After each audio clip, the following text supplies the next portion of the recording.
He was the king of the wolf clan, yet he chose to hide his power, posing as a part-time handyman at the school. One day, the girl accidentally witnessed his transformation, forging an unbreakable bond between her and the Wolf King.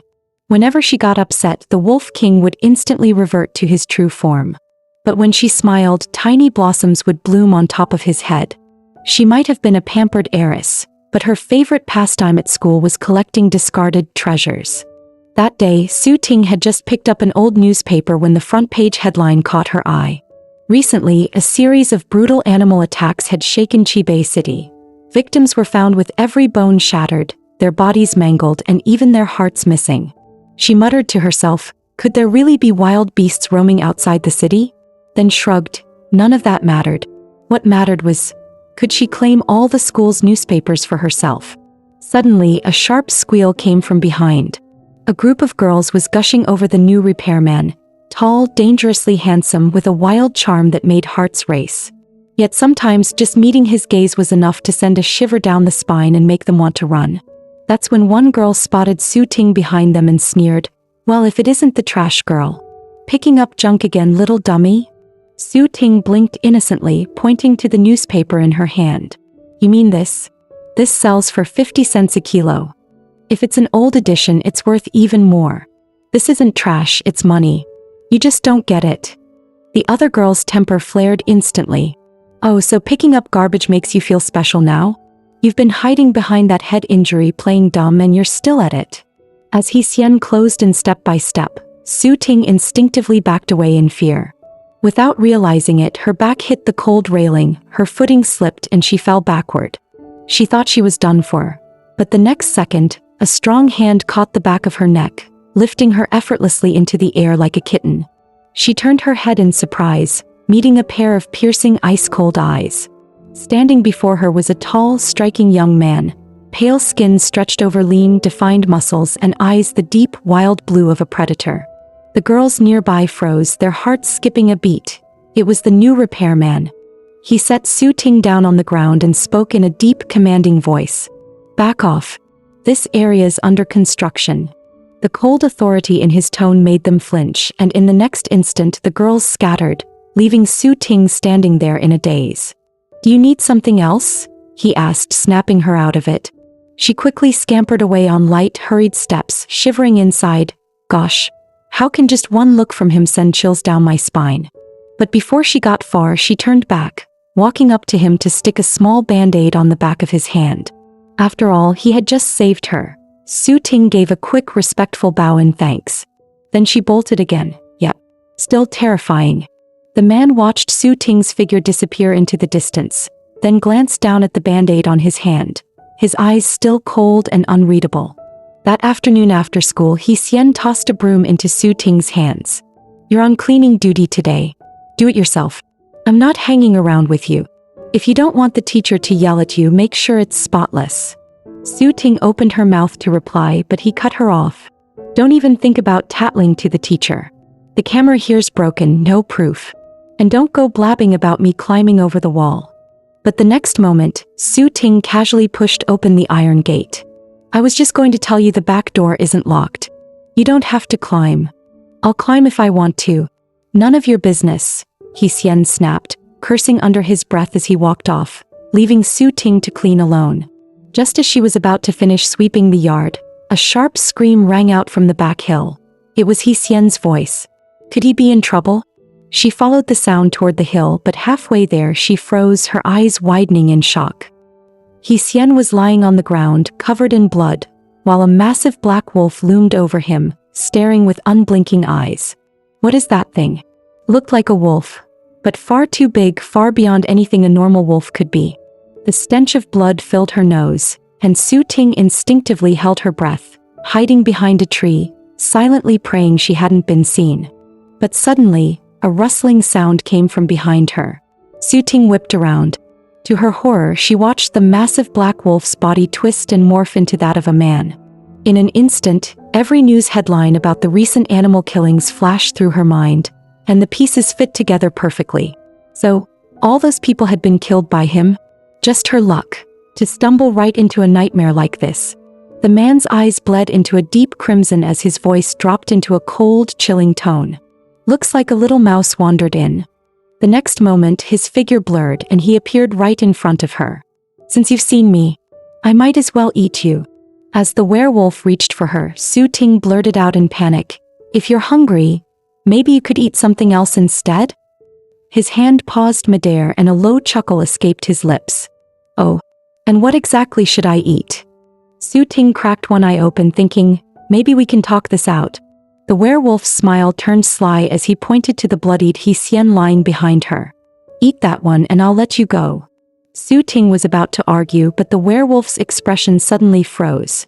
He had sensed someone approaching. Looks like you're in luck, he said, his crimson eyes locking onto her. He raised a hand to his lips, miming a zipper sealing shut. Keep your mouth shut. If I hear you say something you shouldn't, you won't be this lucky next time. Before she could react, he squeezed her fingers just slightly, and the world went dark as Su Ting collapsed. By the time the school security arrived, the werewolf was long gone, leaving only Su Ting and a blood-soaked Hsien lying on the ground. Both were rushed to the hospital, and the back hill of the school fell eerily silent once more. Elsewhere, the werewolf stood atop a ridge, staring at the distant mountains in a trance. Under the cold moonlight, the silhouette of an enormous skeleton seemed to rise from the earth itself. Suddenly, a cool, clear voice sounded behind him. I heard someone saw your face. Is it handled? From the shadows emerged a massive gray wolf, shifting into a graceful young woman, a goofy-looking husky trailing behind her. Just a little girl. And she didn't capture anything on their electronic devices, the man replied casually. The husky tilted its head, curious. And you're sure she won't talk? Yen Ting gave a short, cold laugh. Humans are all the same. When faced with something they can't understand, they start spouting nonsense. Even if she says it out loud, no one around her will believe it. He paused, a mocking smile tugging at his lips. Some might even pray to their so-called god. But the truth is, their god is nothing more than a thief. Seeing this, the older sister said nothing more, her gaze following his toward the massive skeleton in the distance. The husky spoke up lazily, second brother, scaring little kids like that isn't good. Playing with your food, that's more of a cat thing. Yen shot him a sidelong glance. I only see them as toys. Yeah, but dogs are the ones who play with toys. The words had barely left the husky's mouth before Yen sent him flying 2 meters with a single kick. The older sister pulled something from her sleeve and handed it to him. A fragment of a heart passed down through their family. Only with it could they locate the gatekeeper. Find the one guarding the complete heart and our kind might still have a chance to survive. Yen took the fragment, his gaze returning to the mountains as he murmured softly, Mother. But then the fragment began to glow faintly, resonating with the band-aid on his hand. All 3 of them froze. Such a quick reaction? Still, the signal was absurd. A band-aid as the gatekeeper? Really? The husky had barely scoffed before earning another solid beating. The older sister's eyes narrowed. That band-aid, it belongs to the girl. Could she be connected to the heart? Or maybe, the gatekeeper is actually human. Either way, we'll need to find out for sure. The next day, Yen followed the scent straight to the girl's home, a sprawling luxury villa with armed security stationed throughout the yard. He hadn't expected that this scatterbrained little thing would turn out to be a bona fide heiress. Peering through the window, he spotted her crouched on the floor. She was arranging a collection of bottles and cans she'd scavenged, fashioning them into makeshift traps. When she was done, she nodded to herself in satisfaction. No matter which direction he came from, the noise would wake her. Catching him was impossible, but at least she could be alerted, prepared for that shadowy man. Yen had assumed she was after mice. It turned out she was trying to catch him. His lips curled into a wicked grin as a mischievous idea sparked in his mind. Extending a single finger, he blew gently. In the next instant, a violent gust of wind tore through the room. With a loud clang, every single trap Su Ting had painstakingly set up was toppled. Watching the girl's heartbroken expression, Yen covered his mouth to stifle a laugh from outside the window. Still, a hint of curiosity lingered. Why hadn't the heart fragment reacted yet? Was it simply because he wasn't close enough? With that thought, he glanced back into the room, only to see Su Ting kneeling on the floor, trembling. In her hands was a small mirror and in its reflection, The man stood right outside her window. Oh no, he's watching me. The image of the female classmate who'd been bitten flashed in her mind. She knew she had to act now. Her gaze darted to the doorknob and without a second thought she lunged for it. But just as her fingers were about to touch the handle, a cold, strong hand clamped down on her wrist, followed by another covering her mouth. That same deep, icy voice whispered behind her, "I warned you not to talk. You're bold, running to the police right after." Su Ting's eyes went wide. Why didn't they catch him? I pointed him out. How is he still here? Footsteps sounded outside the door, drawing closer. Moments later, a servant's voice called, "Miss Su Ting, are you all right? I thought I heard a loud noise in here. Are you inside?" Her heart pounded in her throat, desperate for the servant to save her, yet terrified the werewolf might kill to silence her. With no response from inside, the servant pushed the door open. What he saw was Su Ting standing perfectly still, looking as if nothing had happened. The servant frowned in confusion. She had been in the room all along, so why hadn't she answered? The servant glanced around the room, frowning. "What's with all this trash? Miss Su Ting, you went out scavenging again? How dare you? Have you already forgotten what happened before?" After the servant went downstairs, the werewolf pushed the window open again and murmured, "You were pretty obedient just now, not a word about me." Su Ting pressed her lips together and met his gaze. "Because you said anyone who discovered you would be taken away. So, can you tell me why? You attacked my classmate but didn't eat her. I saw you kill but you didn't hurt me, you've just been following me." Even as her body trembled uncontrollably, she couldn't stop herself from demanding answers. Why was he doing this? The man's mouth curved into a cold, mocking smile. "'Cause it's fun. I enjoy watching my prey tremble, hearing their screams, seeing them live every moment in fear. That to me is far more satisfying than simply eating them." Su Ting clenched her fists in fury. "You're a psycho killer. You'll be caught sooner or later." Inwardly, she thought, if He Xian wakes up, he can identify this black-skinned monster too. If both of them testify, the police will have to believe it. But for now, she dropped to the floor with a thud.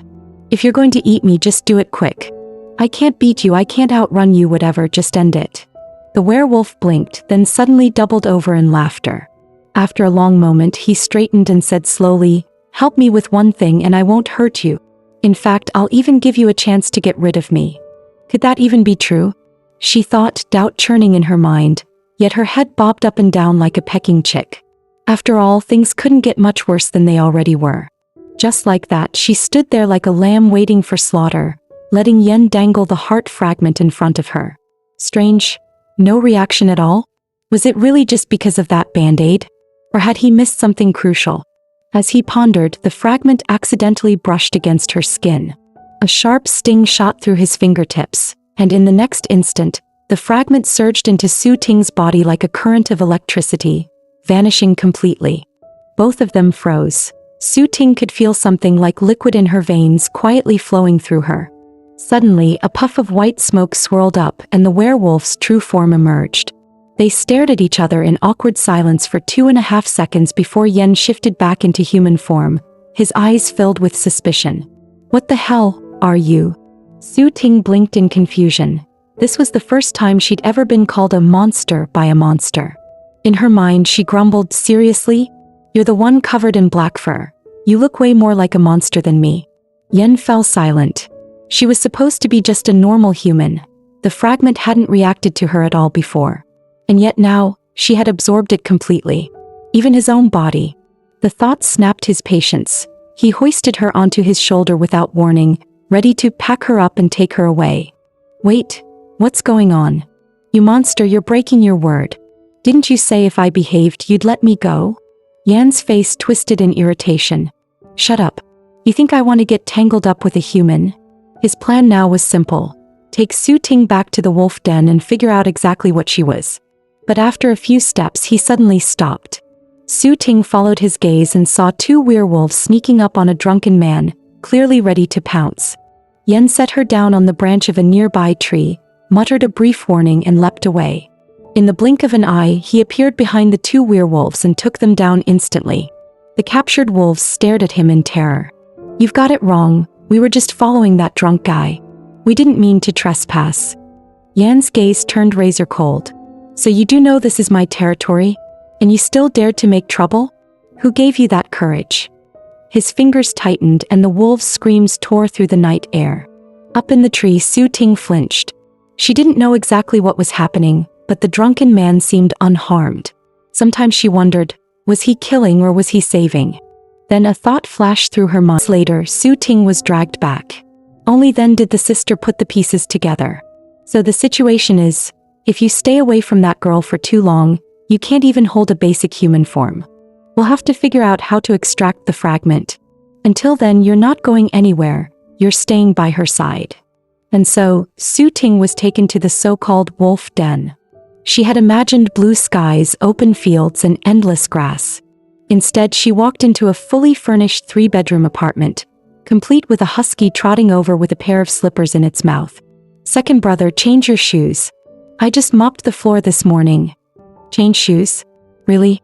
And how did this giant canine just stroll inside like that? What if the neighbors saw? Bringing her here.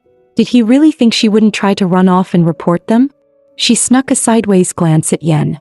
He caught her look and smirked. If I brought you here, it's because I'm not afraid of you talking. Go ahead, try it. Just like when you called the cops on me before, it won't work. Su Ting's cheeks flushed with anger, her hands balling up the hem of her dress. But before Yen could savor his smugness for more than 2 seconds, a familiar sensation hit him and his expression darkened. Bang! In the next instant he was back in wolf form, worse than before. And the poor husky's freshly cleaned floor? Burnt. Su Ting remembered what the older sister had said. His ability to stay human seemed to depend heavily on her. The two locked eyes and the same thought struck them at once. Wait, if I'm in a bad mood, does that make him transform? Su Ting froze for a moment, then a spark lit up in her eyes. Wait, I can use this to stay alive. This is perfect. I'm saved. The thought instantly lifted her mood. As soon as Yen shifted back into human form, a tiny flower bloomed right on top of his head, and even his skin looked smoother and more flawless. Is there something on my head? He asked, frowning. Su Ting nodded, then quickly shook her head. She tried her best to hold back her laughter, but more flowers kept sprouting, making Yan's expression darken with embarrassment. You better keep your emotions steady. What's so funny about this? How can I not laugh at this? Su Ting shot back.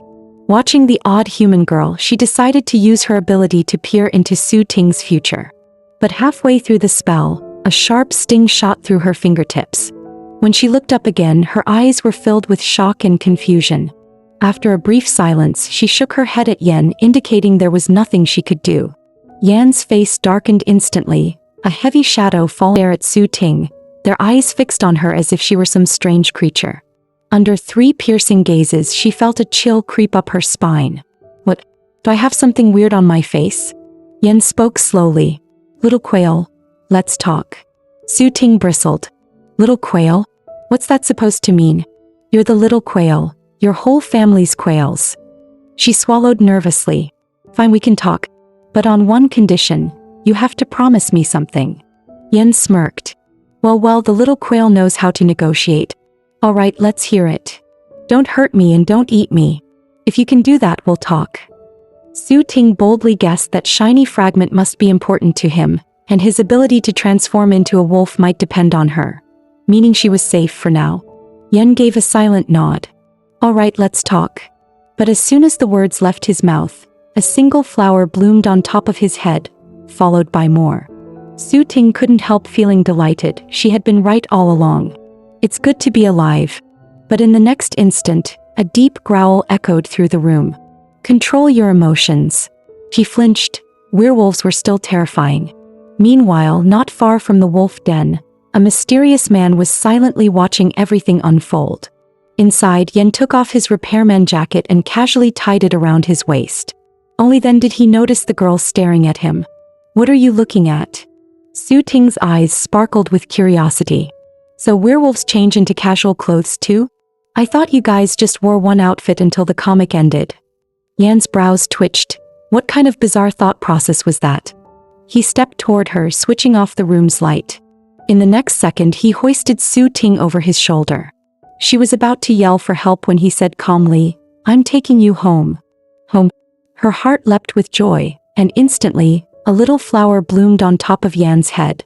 As they stepped outside, Yan shot the husky a meaningful look. The husky nodded knowingly. Got it, second brother. Someone's been skulking around over there. And so Yan would take Su Ting home while Chun went to deal with the sneaky werewolf. Su Ting couldn't quite understand, weren't they all the same kind? Maybe it was a world she didn't yet understand, one that was both mysterious and dangerous. So her life was safe for now. That thought brought a wave of relief, and before she knew it, she was dozing off on Yan's shoulder, sound asleep. The next morning, Su Ting woke up in her luxurious bed at home. She bolted upright, desperate to confirm whether yesterday had all been a dream. But when she glanced down at her dirt-covered feet, the last bit of hope in her heart died instantly.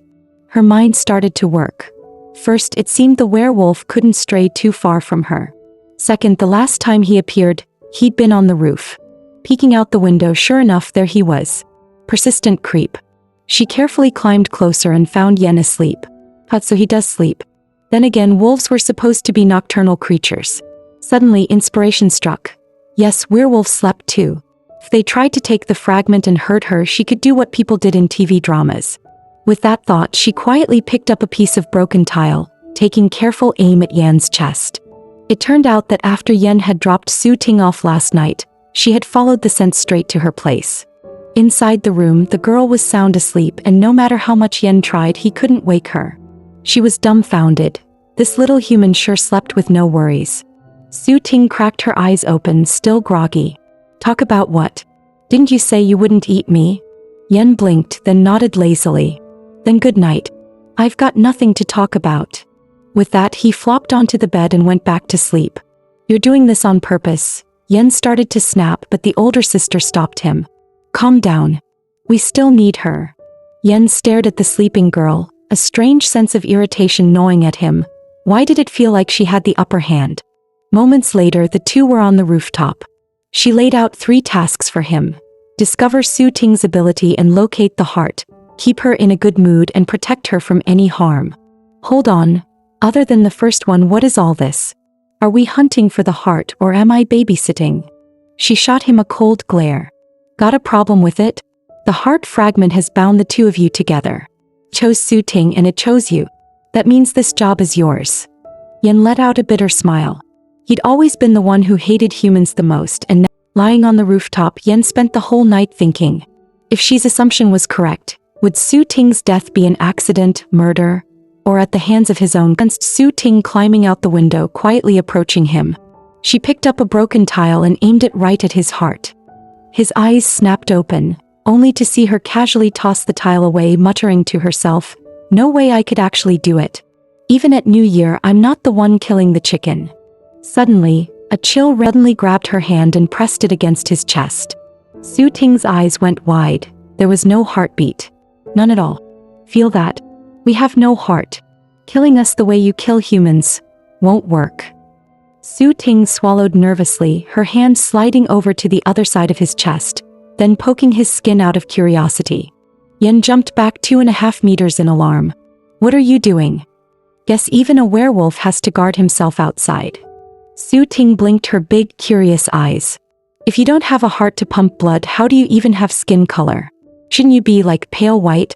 Wait, did you put on foundation before coming out?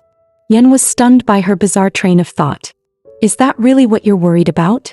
Su Ting just shrugged. She'd already seen a living man turn into a giant dog, so no heartbeat wasn't exactly shocking. I'm not a dog. Yen snapped. Then are you a ghost? Why are you haunting me? Yen looked awkward. Not a ghost either. I'm here because I need you to help us find something. Su Ting frowned. Wow, asking for help while constantly scaring me? That's low. She had no interest in learning about the werewolf world. It sounded dangerous and she had her own matters to deal with. So she asked timidly, what if I say no? Yan's lips curled into a cold smile. You can't run. The fragment chose you. Letting you make a wish is just to make things easier for both of us. Otherwise, I could just kidnap you again. Wait, what happened to the rule of law? Fine. I'll make a wish, okay?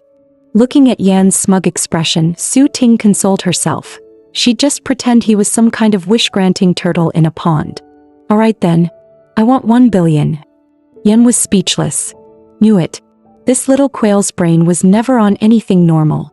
Materialistic at such a young age. Pick another. Su Ting didn't say a word, but her expression screamed, "You don't have that kind of money, do you?" Yen arched a brow. This little girl was skilled enough to write insults right on her face. As he began his countdown, Su Ting blurted out in panic, "Family. I want a home and a family." This time it was Yan's turn to freeze. He glanced around at the luxurious villa surrounding them.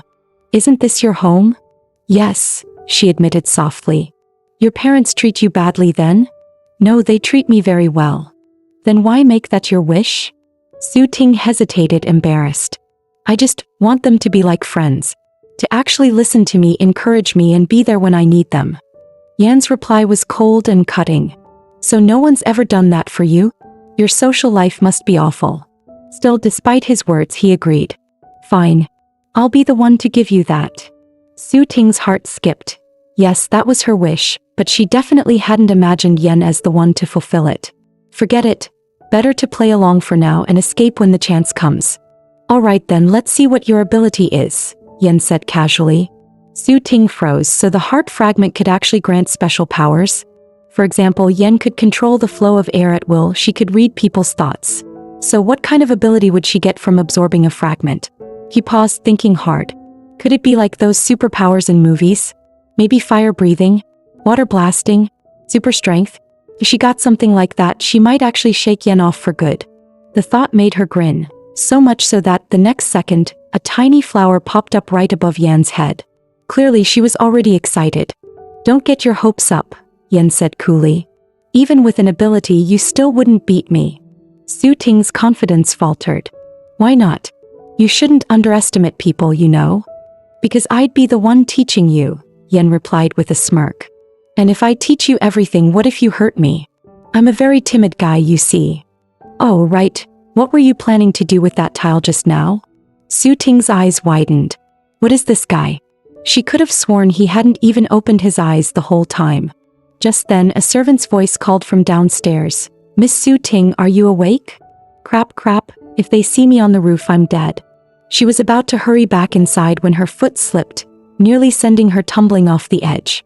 Luckily, Yen grabbed her by the collar just in time and tossed her straight back into the room. He was about to make a cool exit when something caught around his foot. Looking down, yep, it was Su Ting.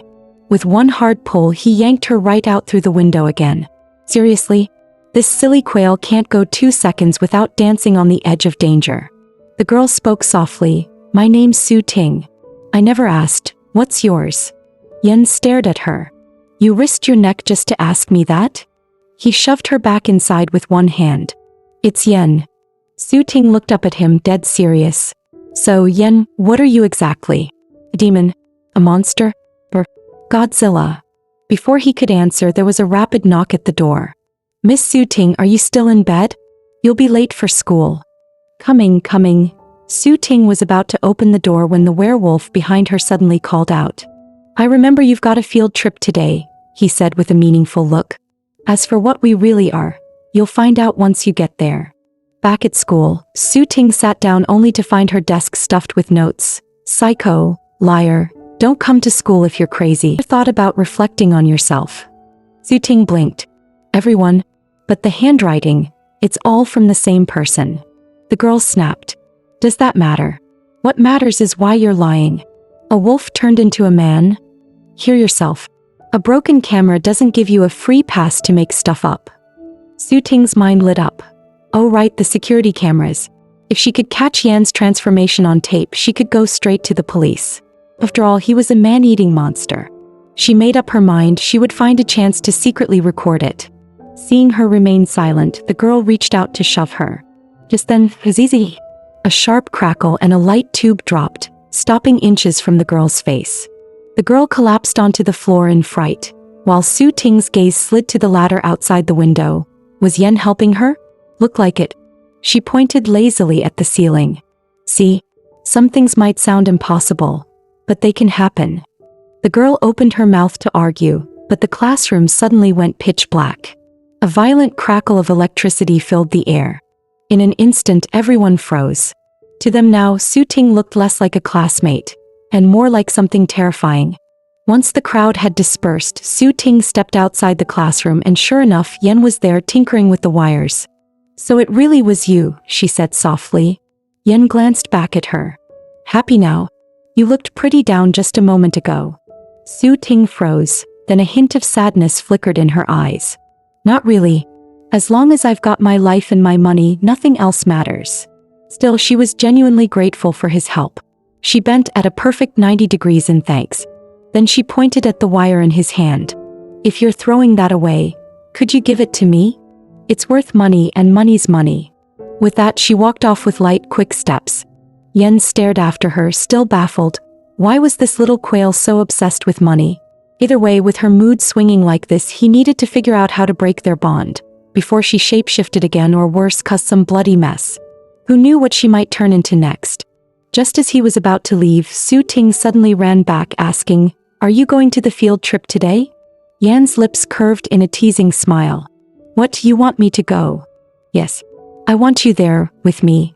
Her directness caught him off guard, leaving him momentarily frozen. A moment later, he pulled his sleeve from her light grip. "This is just a transaction. Don't get too attached." But before he could take more than 2 steps, her lazy voice drifted after him. "That's not how family acts. If you don't go, I'll make sure you see just how unhappy I can get." Yen actually laughed from sheer irritation, striding back toward her. "Come here. Let me see what's going on in that little quail brain of yours. A mere human daring to threaten me? You're not afraid of me at all now, huh?" Following her personal rule of apologize first, talk later, Su Ting quickly raised her hands. My bad, but weren't you the one who proposed the deal?" Taking advantage of Yan's momentary distraction, she crouched down and slipped away, tossing back, "You have to go, okay?" Inwardly, she was already plotting. After all, with him there, she might finally get the perfect shot of his transformation. That afternoon, the class trip took them to a remote, ancient ruin on the outskirts of the city. The moment Su Ting stepped off the bus, she froze. An inexplicable sense of familiarity washed over her. Could this be the place Yen mentioned? The one that could reveal what they truly were? Around her, classmates eagerly took photos, but she scanned the crowd, searching for Yen. A moment later, her gaze dropped, a faint heaviness settling in her chest. So he hadn't come after all. Then she remembered what sister she had told her. If he strayed too far from her, he couldn't maintain his human form. This place was definitely far from school. The homeroom teacher began the tour, explaining, "This is the ruins of the god's dwelling. Legend says the god gave a piece of his heart to his people, granting them gifts to drive away demons and plagues, ending a century of disaster. Unlike other cultures' statues of gods, this one faced away from the world. Because he was so compassionate, he couldn't bear to look upon humanity's suffering." But the instant Su Ting's eyes fell on the statue, she froze. It was as if every sound in the world vanished, leaving only the thunderous pounding of her own heart. From somewhere distant yet achingly familiar, a voice called softly to her. It seemed to be speaking her name, Su Ting. The homeroom teacher's sharp voice snapped her out of her trance. "Your brain's not the sharpest to begin with, and you're daydreaming? 10,000 words on your reflections. Due when we get back." Su Ting quickly nodded, admitting her mistake. Just then, a flock of white doves suddenly swept over the crowd, their wings brushing the air before they landed atop the massive statue. She glanced up and froze. There were tears streaking down the statue's face. A god, crying in silent compassion. He must have been so gentle. Su Ting couldn't look away. "Tour's over. Time for our group activity." The teacher's voice cut in again. "We're doing the same thing we practiced, 3-legged race in pairs." "Teacher, is there a prize if we win?" someone called out. "Of course. Full passes for the entire site." The crowd erupted in cheers. Su Ting's eyes lit up instantly. Each pass was worth 250 yuan. That was money. The race was about to start. All the girls stood in a line, hand in hand, except Su Ting left standing alone. She glanced at a few of them, then quietly reached out, lightly taking Xie's hand. At the teacher's signal, the race began. Other teams moved in perfect sync. But her group barely took a few steps before chaos broke out. "Seriously? We've practiced so many times and you still trip me." "Not my fault. You're the one taking giant steps in a team event. Hearing the bickering, Su Ting panicked. Not now. The other classes are way ahead. Those tickets are slipping away. Listen to me. This foot first, then the other. Keep your pace with each other. To her surprise, everyone actually followed her lead. They weren't close, but for the first time she felt accepted. Near the finish line, the team ahead stumbled and Su Ting's group surged forward, crossing first and taking the win. The others celebrated with high fives, but Su Ting stayed quietly on the sidelines. She hesitantly raised her hand, only to see them turn and head for the prize table. She muttered under her breath, "What, not gonna finish that argument from earlier?" She lowered her head, staring at her own palm, a faint sense of loneliness welling up. Then out of nowhere, a warm, solid hand smacked against hers. Su Ting looked up to see a familiar figure. "What are you doing holding your hand out like that?" For a moment, her mind went blank. Someone had actually high-fived her. She stared at Yen dazed before finally whispering, "Why are you here? Didn't you tell me to come? Don't tell me you made all those requests, and then didn't do your part." Watching her eyes dart guiltily, Yen knew instantly he'd guessed right. "Aren't you staying here tonight? Meet me at the back gate. I want to see exactly what your ability is. Can't we do it at the statue? Kind of like it there. Feels familiar somehow." Yen froze mid-step, then his tone turned icy. "Not there. Bad luck." Su Ting flinched. She could see it. His eyes had gone cold as stone, and in that moment he looked exactly like the fierce, dangerous man she'd first met. Late at night, once her roommates were sound asleep, Su Ting quietly climbed out of bed, tiptoeing toward the door. Just as she moved, a white butterfly drifted past the window, its wings glowing faintly in the dark. She barely had time to get a good look before the glowing creature fluttered away into the distance. Su Ting had never seen anything so beautiful. Curiosity tugged at her, though the butterfly's path was the opposite direction of the back gate. She hesitated, then muttered to herself, "Just a quick look. A few photos and I'll head back. Yen won't get mad. Probably." Following the butterfly, snapping pictures as she went, she eventually stopped, only to realize she was standing before the statue again. "We really do have fate between us, huh?" she murmured with a small smile. She didn't notice the change behind her. The glowing butterfly twisting, warping, transforming into a monstrous, hideous creature. Drawn by the shard of a heart inside her, it whispered the word heart over and over, then gave a low, guttural growl before lunging at her. Shock froze her in place, but instinct kicked in. She darted aside. The monster missed once, twice again. But it was too fast. The last strike was impossible to dodge. Why is it always monsters? She thought bitterly. And now this one. I'm done for. Just then, a rush of wind swept past her ear. She flinched, eyes squeezing shut. When she opened them again, Yen had already transformed into a werewolf, tearing the monster's throat out in a single bite and tossing the body aside like trash. For some reason, maybe because of her fear, he could feel his strength steadily draining away. It had happened earlier too, when he was searching for her. His sense of taste and hearing had dulled. And now, more white butterflies were filling the night sky. If every single one of them could turn into a monster, things were about to get ugly. Su Ting's eyes widened in shock. What are those things? Why are there so many? Didn't you figure it out already? Yen said in a low voice. They're just like me, monsters. We're the same kind. Her pupils contracted sharply. Then, what exactly are you? We're beings from the other side of the world. Creatures whose hearts were stolen by your god. Stolen? But the legends say he gave his heart willingly to help drive away the devils and the plagues? Yen cut her off with a cold smirk. Those so-called devils, demons, plagues, were us. Every form of magic and sorcery beyond your understanding, every life you thought impossible, we were all of it. He stole our hearts, then used them to wipe us out, leaving our kind scattered and homeless. And yet he's worshipped as a god revered by all. That so-called great god of yours is nothing more than a liar wrapped in glory. Yen unleashed a full-powered strike and every monster around them collapsed in an instant. But before they could even catch their breath, more white butterflies began drifting in from the dark. Su Ting's chest tightened.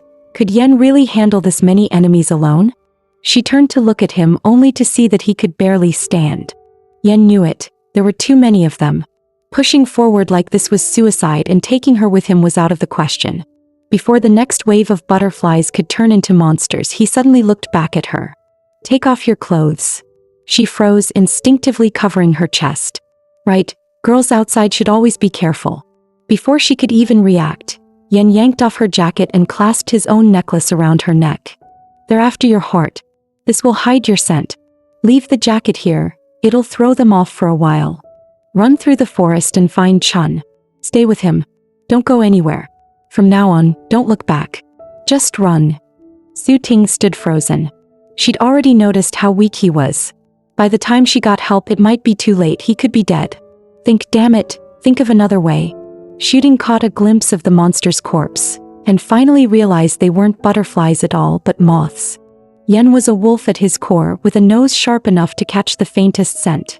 If these creatures all carried traits from the animals they resembled, then moths. Her eyes widened. Fire. Their weakness was fire.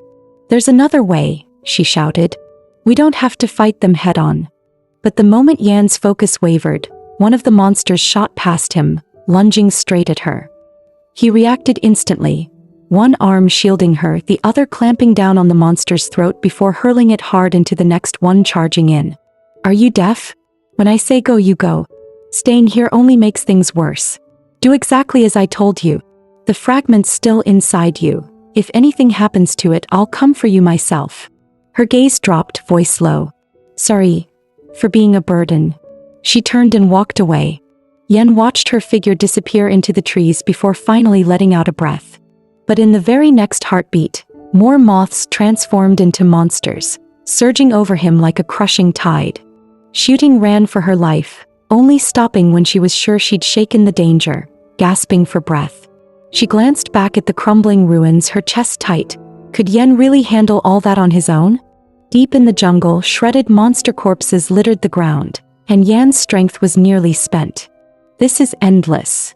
The creatures kept coming in unnatural numbers, and now even his vision was starting to blur. Because of the bond between him and Su Ting, the farther they were apart, the more his body began to fail. Through the haze, he seemed to be back in his childhood, humans brandishing torches chasing him down. One by one, his kind were slaughtered. His mother's head fell amidst the blood and screams. The torchlight seared into his eyes, bringing a rush of unstoppable tears. "No, wait, where are the torches coming from?" Yan's eyes snapped open. The next second, Su Ting charged back into the battlefield alone. Every monster turned in unison, locking their gaze on her. This idiot. Why is she back? The moment they spotted the light, the creatures went berserk, swarming toward her. Her heart skipped. She'd guessed right. Moth's fatal weakness was light. She pedaled like mad, sparks flying from the bike chain as the monsters thundered after her. Now. She gritted her teeth and hurled the torch into a pile of wood she'd set up in advance. Flames roared to life, blazing into the night sky. Every monster dove toward it like it was their final calling. In the chaos, she hugged herself tight. Just before she could be trampled, Yen appeared, yanking her to safety. "Told you I had a plan." Su Ting looked at him expectantly. "Well, did it work or not?" Watching the creatures throw themselves into the blaze, Yen said flatly, carrying open flame up the mountain, "You've got guts, I'll give you that." Su Ting turned her head away, muttering, "Oh, not listening. At least it was on open ground. Otherwise I'd be spending the night in a jail cell." Yen gave a wry smile as he pushed himself up. "First we need to figure out how to get back. Your bike's been stomped into scrap by the monsters and I'm too beat up to carry you. I'm not leaving." The words came out of Su Ting without hesitation. Yen froze for a second, but before he could respond, she repeated firmly, "I'm not leaving. You rest, I'll keep watch. If anything strange comes close, I'll warn you. When the sun's up and there are cars on the road, I'll fetch Chun to come help you." She pointed toward the fire. "And those monster bodies." Her voice trailed off as she noticed the remains slowly fading away in the glow. Half of the fragments drifted into the night sky, the other half settling on the ground, glimmering faintly. For something so terrifying moments ago, their end was hauntingly beautiful. Su Ting stood there, mesmerized by the drifting shards, while Yen watched her. "You don't have to worry about me. I'll heal overnight, though I figured you'd be hoping I'd get myself killed." She blinked, then nodded without shame. Back in town, yeah, I thought if you died I'd finally be free. And you never listened to me. You always act on your own and that really pissed me off. But, you've helped me a lot too. She tapped the scar at her temple. I hurt my head once so my speech gets stuck and my thoughts are slow. People say I'm dumb but I can still feel when someone's being kind. Even if you have your own agenda, you've done a lot for me. You saved my life, so I want to do something for you. I want you to live. Yen froze. It was the first time she'd ever spoken so much to him and for a moment he didn't even know how to react. You really do keep surprising me, he said, turning his back, his shoulders trembling slightly. Su Ting blinked. Wait, are you laughing? After a long pause, Yen finally let out a low chuckle. You're not stupid at all. You're smart. I underestimated you. She was stunned. No one had ever called her smart before. What did you just say? Say it again. Yen shook his head. Compliments are one-time deals. Even so, Su Ting couldn't stop the smile tugging at her lips. The next second, a flower burst over Yan's head. He clicked his tongue. This little quail really couldn't handle praise. He shifted back into his wolf form and lay down to rest, but Su Ting kept chirping in his ear. Yen, come on, just say I'm smart one more time. Didn't you realize those monsters were drawn to light? Weird, you should know more about them than I do. Do you guys have, like, lots of species? What about turtles? If a turtle wanted to eat someone, could it even catch up? Yen simply pushed her into his fur. Shut up and sleep or I'll leave you here for the wolves tomorrow. She poked her head out. But, aren't you a wolf? She couldn't resist squeezing his soft, warm fur. It felt so nice. Wrapped in that warmth, Su Ting felt a strange emotion welling up inside her. Something stronger than gratitude. Maybe it was because in those moments, Yen gave her a feeling she couldn't help but long for. You rest. Don't worry, I'll stay awake and keep watch for you. Shut up, Yen muttered. In his arms, her breathing slowed, until she drifted into a deep sleep. In the dead of night, a faint rustling broke the silence. Yan's eyes snapped open, voice low and wary. Who's there? A figure leapt from the shadows. It was Chun. With a cheeky grin, he greeted, Hey second brother. I knew something was off when I saw all that glitter in the air. Sure enough, I found you the moment I came. His gaze shifted to the wound on Yan's body, a hint of curiosity in his tone. You're hurt because of her? Both of them turned to look at the sleeping Su Ting. Feeling their stares even in her dreams, Su Ting subconsciously grabbed Yan's tail, pulled it over herself like a blanket, smacked her lips, and slept even deeper. Chun chuckled at the sight. Guarding a human day and night. No wonder you're itching to break the bond. But in the next moment his eyes turned cold, voice dropping. Actually, there's already a way. Big Sis found a record in some old scrolls. Turns out there's more than one gatekeeper. If one dies, another will appear years later. Chun added slowly, remember when Big Sis said she saw no future for her? Only the dead have no future. Once life signs vanish, the heart shard separates on its own. A smirk crept across his lips. Surprised? It's that simple. So what will you choose? I know how much you hate dealing with humans. Yen cut him off, his voice calm. No need. Not for now. It's rare to meet someone this simple-minded. Kinda entertaining, actually. Simple-minded. Chun blinked, then nodded in realization. Ah, I get it. Easy to control, perfect to use for our plans. Yan's foot shot out, sending him flying several meters. Control your ass. What dumb movies have you been watching lately? Back at the dorm, Su Ting quietly slipped a few bills and a folded note into the guard's hand, whispering, Sorry, uncle. The bike's gone. Without another word, she hunched down and tiptoed away. She had to get back fast. If someone caught her, she'd be in big trouble. Watching her sneak off, Yen deliberately raised his voice, calling, Little quail. Don't forget to come find me after school. No more running off. Su Ting froze, quickly raising a finger to her lips. Yen, keep your voice down. Don't get me in trouble. Before he could reply, she darted off like a startled rabbit, leaving Yen standing there with a sly, knowing smile. He was just about to find a rooftop to crash on when her voice suddenly came from behind. Dad? What are you doing here? So she really did get caught. Though with a quick excuse she could probably talk her way out of it. But the next second, a sharp slap cracked from inside the room. Yan's heart sank. She'd actually been hit. Su Ting had just planned to slip quietly back to her room, but the moment she stepped into the hall, a loud slap struck her across the face without warning. "Haven't I told you? Don't ever do anything to embarrass me." She instinctively raised her hand to block, but the man shoved her hard to the ground. Her voice trembled. "Dad?" His expression turned even colder. "Still trying to dodge? What's a little girl like you doing out so late at night? Your teacher called at midnight saying you were missing. You really know how to make me proud. Don't forget why I even took you in." He raised his hand again to strike. The next second, the blow never landed, because a window suddenly swung open and smacked him in the face. Yan leaned out, gaze icy. "Oops, my bad. But tell me, were you just about to hit this kid?" The man froze, glaring viciously at Yan. Just then, the dorm matron hurried over. "Su Ting, where have you been? Your roommate said you disappeared in the middle of the night. You scared me half to death." The man's demeanor flipped instantly. A polite smile replaced his scowl. "Thank you for looking after her, teacher. This child must have troubled you." Su Ting apologized to your teacher. The matron quickly waved her hands. "Oh, no need to be so formal.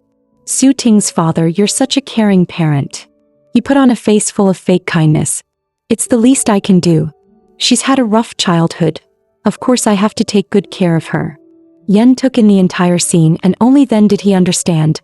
No wonder when they traded wishes, the only thing Su Ting ever wanted was a home and a family. The next day at school, Su Ting went straight to check her desk. It was empty. No insulting notes this time. Her waste paper recycling plan had completely failed. So it didn't matter. Tonight she'd be meeting Yan again.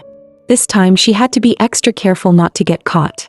But then it hit her. Wait, why am I so happy about seeing him? Just then, a familiar voice drifted in from outside the window. Yen had come to school. Su Ting froze. She'd seen Yan transform into a werewolf before, and now that she was wide awake, wouldn't his identity be at risk of exposure? At that moment, Su Ting saw Yen speaking with the police. Her heart tightened. Were they here to arrest Yan? No matter how strong he was, he couldn't outrun a bullet. Should she help him? But Yan had hurt someone. Suddenly, she froze.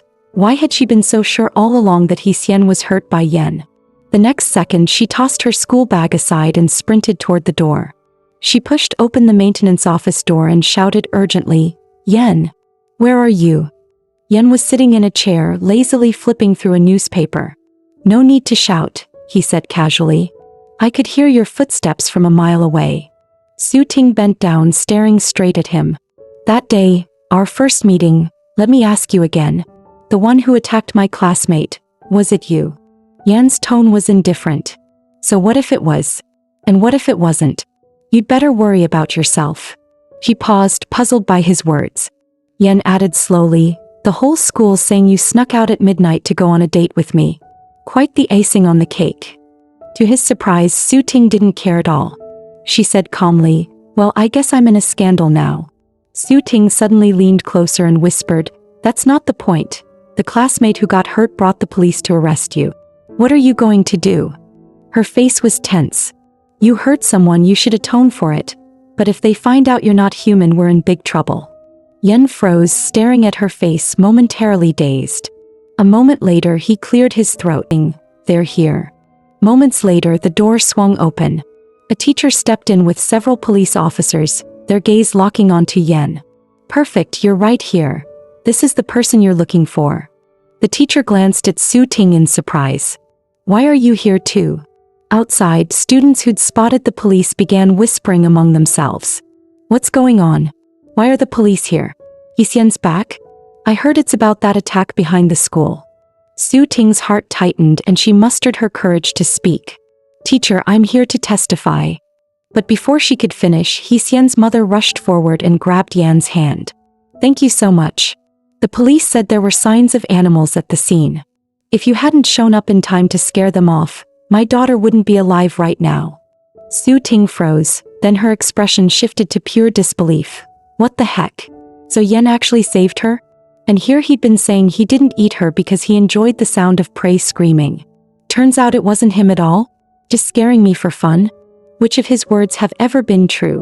Hearing Yen's mother's statement, The surrounding students started murmuring again. So it really was Su Ting making things up, huh? Didn't someone say she had a personal grudge with He Xian and spread rumors on purpose? Su Ting suddenly turned her head and said with a sweet smile, I can hear you, you know. The classmate gossiping about her flushed bright red on the spot. He quickly tried to defend himself. We didn't make anything up. Are you denying that those ridiculous things came out of your own mouth? Another student beside him nervously warned, Hey, watch your tone. Remember last time someone talked bad about her and the whole classroom blew up? Hearing that, Su Ting simply turned away in silence. The classmate immediately jabbed a finger toward her. See? She's avoiding the question. At that moment, Su Ting saw He Xian speaking with the police. Her heart tightened. Were they here to arrest Yen? No matter how strong he was, he couldn't outrun a bullet. Should she help him? But Yen had hurt someone. Suddenly she froze. Why had she been so sure all along that He Xian was hurt by Yen? The next second she tossed her school bag aside and sprinted toward the door. She pushed open the maintenance office door and shouted urgently, Yen! Where are you? Yen was sitting in a chair, lazily flipping through a newspaper. No need to shout, he said casually. I could hear your footsteps from a mile away. Su Ting bent down, staring straight at him. That day, our first meeting, let me ask you again. The one who attacked my classmate, was it you? Yen's tone was indifferent. So what if it was? And what if it wasn't? You'd better worry about yourself. She paused, puzzled by his words. Yen added slowly, the whole school's saying you snuck out at midnight to go on a date with me. Quite the icing on the cake. To his surprise, Su Ting didn't care at all. She said calmly, well, I guess I'm in a scandal now. Su Ting suddenly leaned closer and whispered, that's not the point. The classmate who got hurt brought the police to arrest you. What are you going to do? Her face was tense. You hurt someone, you should atone for it. But if they find out you're not human, we're in big trouble. Yen froze, staring at her face, momentarily dazed. A moment later he cleared his throat. Yeah, the fact that we're not human must never get out. If we're taken for experiments or fully investigated, it could even start a large-scale conflict. Then his eyes shifted toward her. Still, this whole thing started because of you. You're the one who said I was a shape-shifting monster. Su Ting hurried to explain. I'll tell everyone I... Moments later, the door swung open. A teacher stepped in with several police officers, their gaze locking onto Yen. Perfect, you're right here. This is the person you're looking for. The teacher glanced at Su Ting in surprise. Why are you here too? Outside, students who'd spotted the police began whispering among themselves. What's going on? Why are the police here? He Xian's back? I heard it's about that attack behind the school. Su Ting's heart tightened and she mustered her courage to speak. Teacher, I'm here to testify. But before she could finish, He Xian's mother rushed forward and grabbed Yan's hand. Thank you so much. The police said there were signs of animals at the scene.